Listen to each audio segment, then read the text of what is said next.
Azdahi ibn Shaprut, ce juif séfarade, est né à Jaën en 910, mais sa grande passion pour la médecine l'a fait venir à Cordoue où il est devenu le médecin personnel du calife Abderrahmane III, ainsi que chef des douanes, traducteur et diplomate à la cour musulmane. À Cordoue, il étudiait dans les galeries de la mosquée Al-Jama et se distinguait rapidement comme un bon élève, ce qui lui a permis d'avoir accès à la grande bibliothèque de la cour et de faire partie des grands pharmaciens. Il a dépensé tout l'argent de sa formation, dont des livres médicaux, car son formateur lui avait dit qu'il y en avait un livre avec le remède que les Grecs avaient déjà inventé et que les Romains continuaient à utiliser.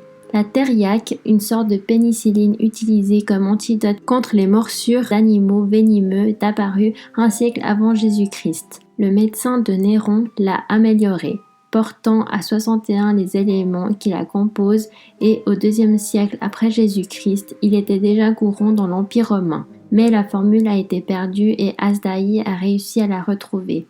Et tout cela grâce à un cadeau de Constantin VII, le traité de Dioscoride, un livre contenant des connaissances pharmaceutiques provenant de Grèce et enrichi de quelques 600 plantes, huiles et pierres médicinales.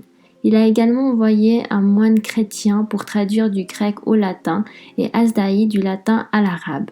En tant que diplomate de la cour, il percevait des taxes sur les navires qui arrivaient en Espagne et quittaient la péninsule. Il a créé une maison de la monnaie pour collecter de grandes quantités d'argent. Il réussit à faire fondre de l'or et à frapper des pièces de monnaie à l'effigie du calife. Il a été chargé d'ouvrir les portes aux riches immigrants étrangers. Il a facilité la création de manufactures de tissus et de tapisseries semblables aux plus belles de l'Occident.